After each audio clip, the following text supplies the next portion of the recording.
Terrorism hit home, the Post-Dispatch original coverage of 9/11.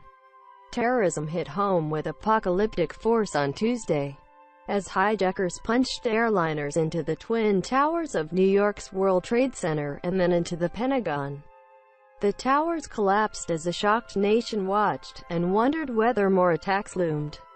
Nobody knows yet how many Americans perished, but on a typical day, the Trade Center alone is filled with 50,000 workers. Today, our nation saw evil, President George W. Bush said in a 4-minute speech to the nation Tuesday evening. He did not identify suspects and made no specific mention of retaliation, except to say that those responsible would be found and brought to justice, as would those who harbored them. Our military is powerful, and it's prepared, he said. Bush said, "None of us will ever forget this day, a reminder that September 2001 would forever be a date with the evocative power of Dec. 7, 1941, the attack on Pearl Harbor, or November 22, 1963, the assassination of President John F. Kennedy." Word of the attacks reached Bush on Tuesday morning in Sarasota, Florida, where he was visiting an elementary school. Bush quickly flew out, landing first at Barksdale Air Force Base, Blah. Then he flew on to Offutt Air Force Base, Neb, the headquarters of the U.S. Strategic Command, America's nuclear strike arm. Finally, Bush flew to Washington to address the nation. En route, he said in a phone call to aides, "We will find these people. They will suffer the consequences of taking on this nation. We will do what it takes," but so far, nobody in authority has pinpointed the identity of the terrorists. Speculation centered on Osama bin Laden, the exiled Saudi with a grudge against the United States. Late Tuesday, authorities were preparing to search locations in Florida connected to supporters of bin Laden. Among the other unanswered questions, how did the hijackers slip past airport security nets? Why did America's intelligence agencies fail to sniff out what was coming? What were the terrorists trying to accomplish? How does the United States respond?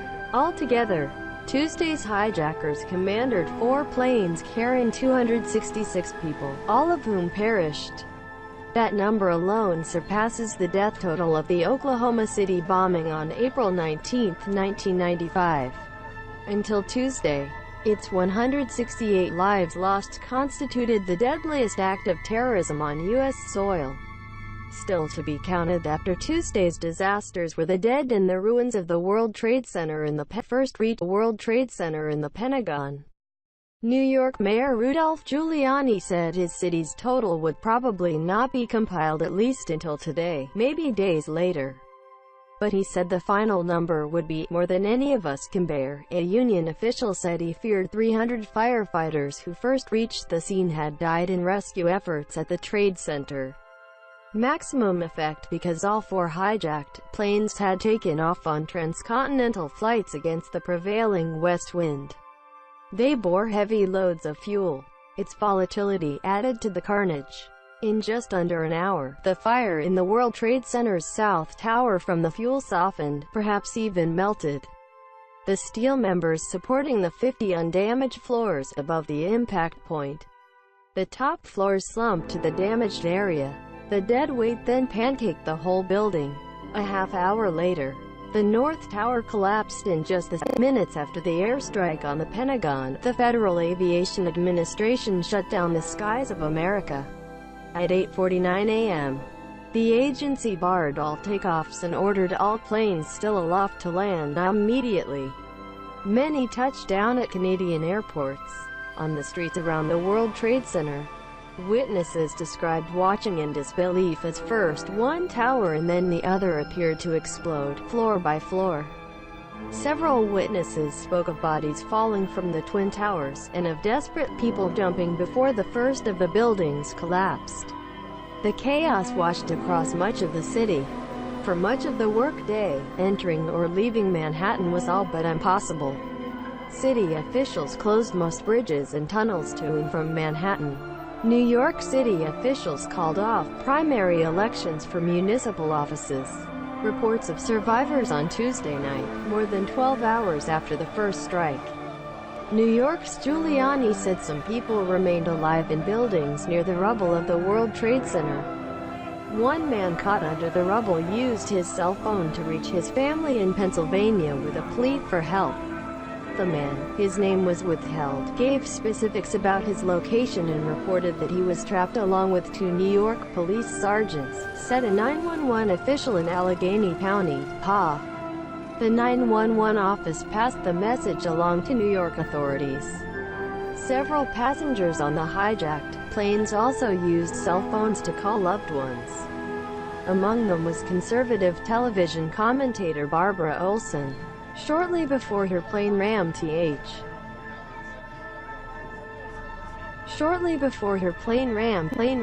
Pentagon, she called her husband, Theodore B. Olson, the Solicitor General of the United States.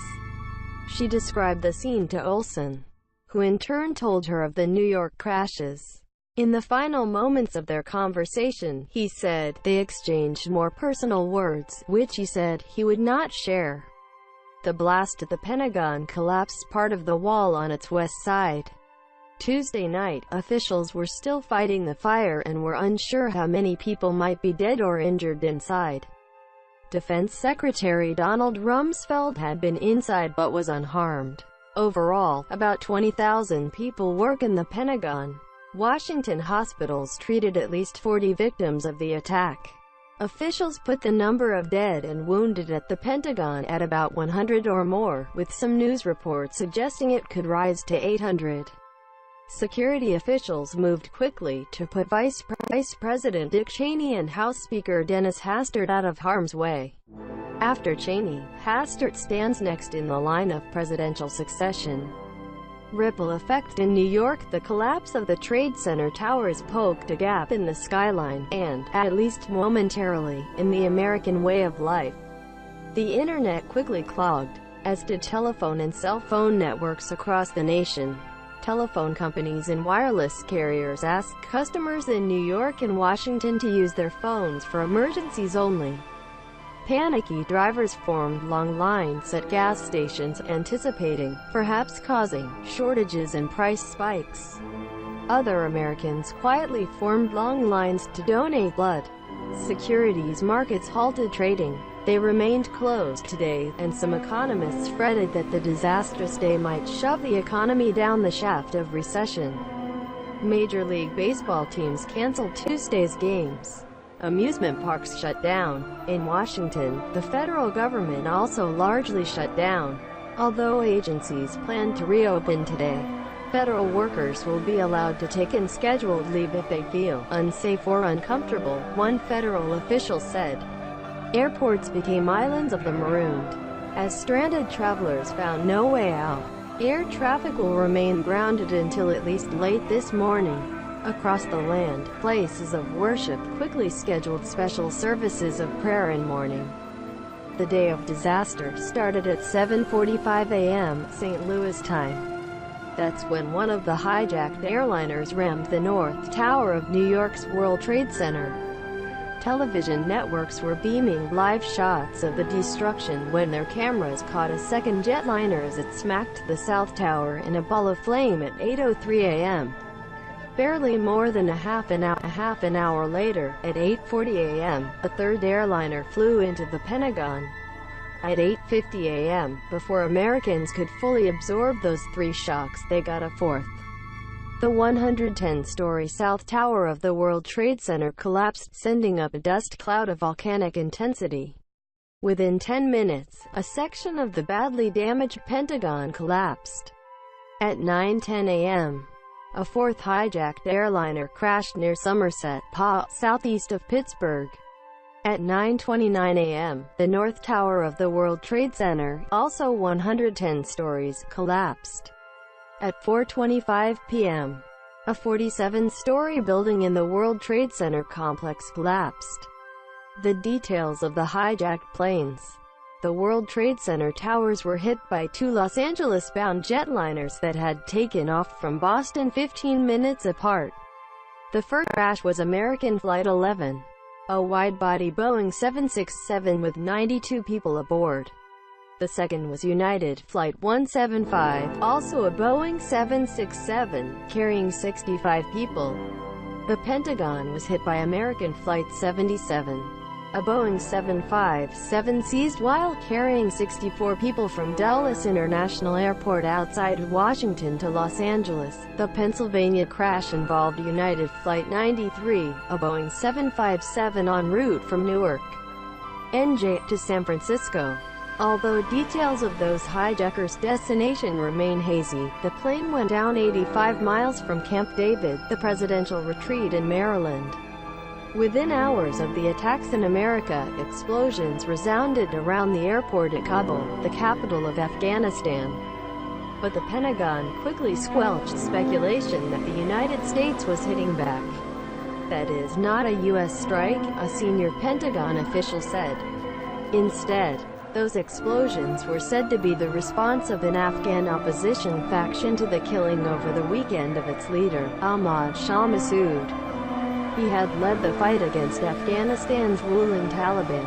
Ever since terrorists rammed a bomb-laden boat into the U.S. destroyer Cole on October 12 in Yemen. Warnings of fresh attacks had flickered on and off in the news. In November, U.S. military people in Saudi Arabia and Kuwait went on high alert because of a terrorist threat. Late in June, Marines taking part in maneuvers in Jordan hurried back to their ships after another terrorism alert. The State Department reported strong signs of imminent attacks. Just 3 weeks later, the State Department reported strong signs of imminent attacks against Americans in the Arabian Peninsula.